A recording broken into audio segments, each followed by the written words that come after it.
anak mata.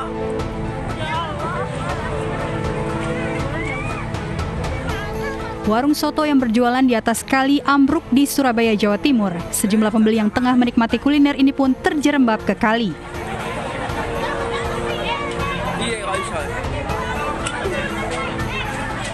Mereka berusaha saling menolong untuk dapat naik kembali. Namun ada pula warga yang mengabadikan peristiwa ini dan membagikannya di media sosial. Peristiwa ini disebut terjadi di Kali Waron.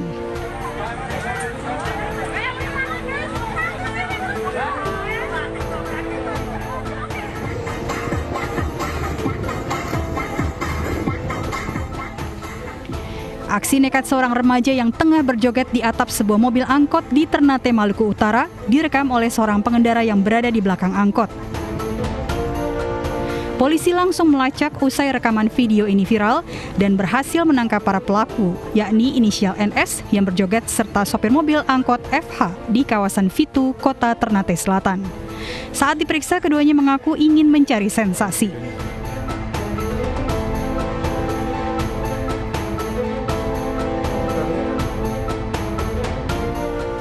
Sebuah mobil dengan nomor polisi A1053WP ludes terbakar di ruas tol Tangerang. Mobil melaju dari arah Jakarta menuju Tangerang. Sebelumnya pengemudi melaju dari lajur 3 dan hilang kendali sehingga menabrak pembatas jalan. Kobaran api dengan cepat menghanguskan kendaraan yang dikemudikan oleh Tommy.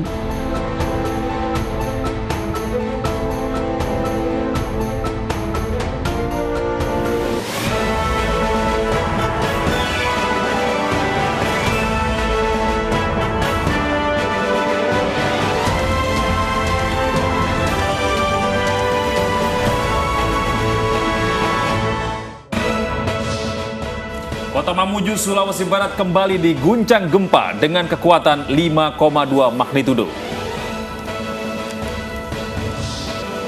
Pemerintah Arab Saudi kembali menutup pintu masuk bagi 20 negara termasuk Indonesia hingga berdampak pada perjalanan umroh.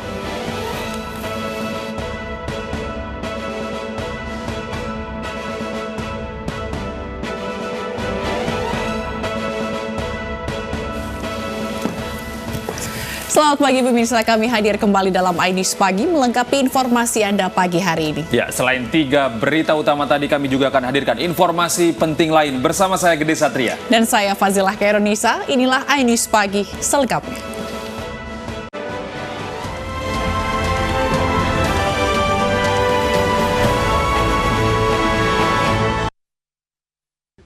Pemerintah Arab Saudi kembali menutup pintu masuk bagi 20 negara termasuk Indonesia. Larangan tersebut berdampak pada perjalanan umroh yang dipastikan tertunda. Larangan masuk sementara terhadap 20 negara ke Arab Saudi berlaku mulai Rabu 3 Februari 2021. Indonesia termasuk dalam 20 negara yang dilarang masuk Arab Saudi. Namun bagi diplomat dan tenaga kesehatan dari negara yang ditangguhkan tetap diizinkan masuk ke Arab Saudi. Otoritas Arab Saudi mencatat ada 3.300 68.000 kasus COVID-19 dengan 6.400 kasus kematian. Angka ini menjadikan Arab Saudi memiliki kasus tertinggi COVID-19 di antara negara-negara Teluk. Larangan masuk Arab Saudi ini berdampak langsung terhadap pemberangkatan jemaah umroh Indonesia. Kabid Umroh Amfuri, Zakaria Ansari mengaku prihatin sebab data Kemenak menyebut 52% atau 30.000 lebih jamaah waiting list berumur di atas 50 tahun. Bahwa Kementerian Dalam Negeri Arab Saudi telah mengumumkan ada 20 negara termasuk Indonesia untuk sementara tidak diperkenankan masuk ke negara Arab Saudi.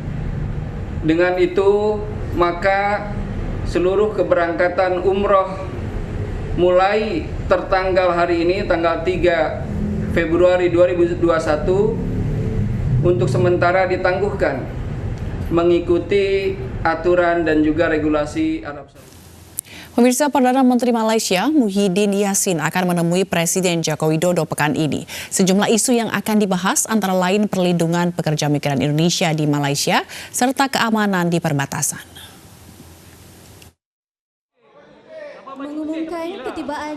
Perdana Menteri Malaysia Yang Mulia Tan Sri Muhyiddin Yassin akan berkunjung ke Indonesia pada Kamis hingga Jumat mendatang.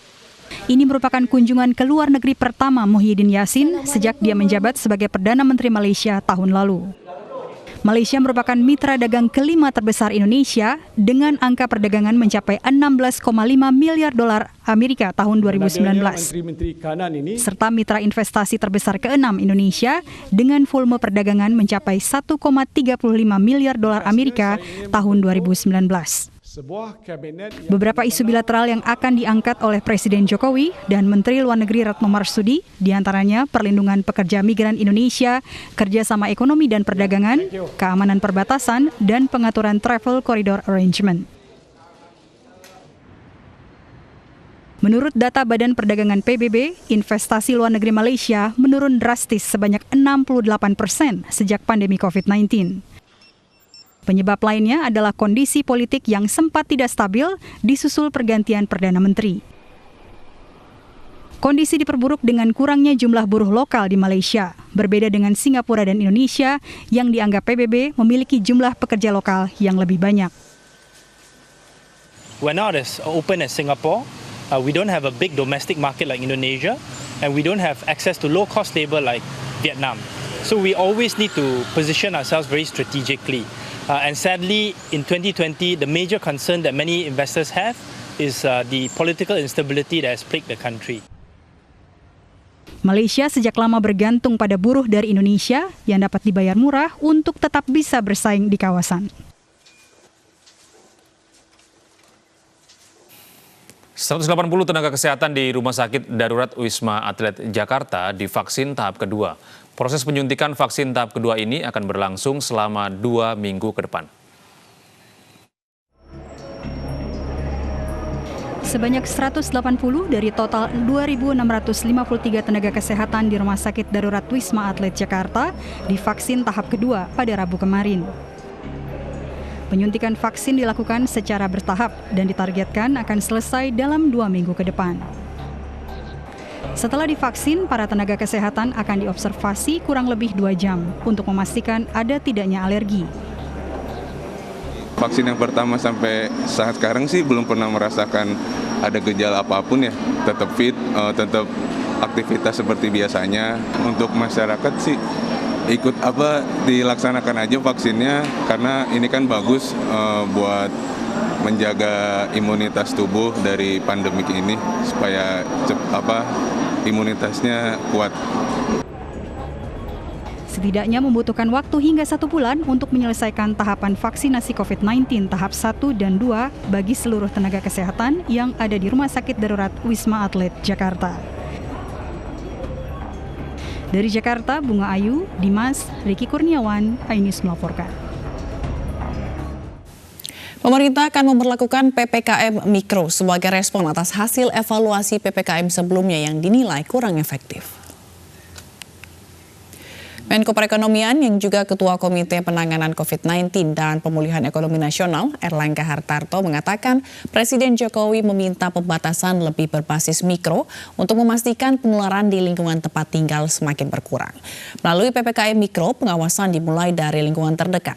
Pengawasannya akan melibatkan Satgas Corona dari tingkat pusat hingga tingkat terkecil. Kegiatan-kegiatan yang akan dilakukan penting untuk meningkatkan kedisiplinan masyarakat dan penegakan hukum. Oleh karena itu pelibatan aktif dari Babinsa, Babinkam, Tipmas, Satpol PP, Operasi Justisi, TNI, Polri, ini dilakukan bukan hanya untuk penegakan hukum tetapi juga untuk melakukan.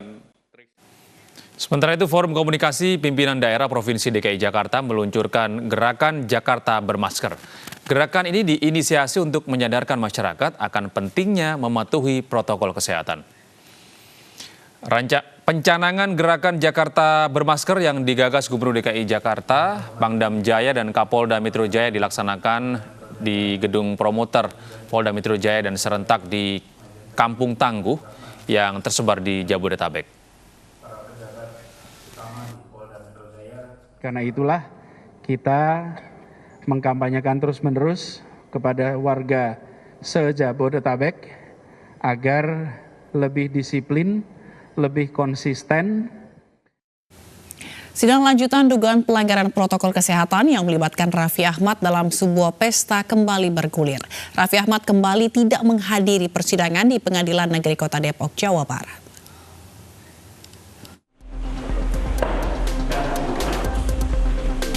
Artis Raffi Ahmad kembali tidak hadir dalam sidang lanjutan dugaan pelanggaran protokol kesehatan di Depok, Jawa Barat.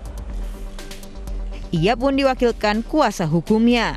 Majelis Hakim Pengadilan Negeri Kota Depok, Jawa Barat memutuskan tetap menjalankan sidang dengan memasuki agenda kedua, yakni tahap mediasi selama 30 hari antara pelapor David Tobing dengan Raffi Ahmad. Ya harapannya kan tetap kita dengan apa yang ada di gugatan kita, tapi nanti di negosiasi, di mediasi nanti kita lihat hasilnya bagaimana. Pada 27 Januari lalu, Raffi tidak memenuhi panggilan persidangan karena harus berdiam diri setelah divaksinasi tahap kedua di Istana Negara Jakarta. Saat itu, Majelis Hakim Pengadilan Negeri Depok menunda persidangan karena kuasa hukum Raffi tidak membawa surat kuasa resmi sehingga tidak memenuhi persyaratan persidangan. Sebelumnya, Raffi diduga melanggar protokol kesehatan di masa pandemi karena menghadiri pesta ulang tahun tanpa mengindahkan aturan 3M. Padahal di hari yang sama, Raffi baru divaksinasi tahap pertama pada 13 Januari 2021.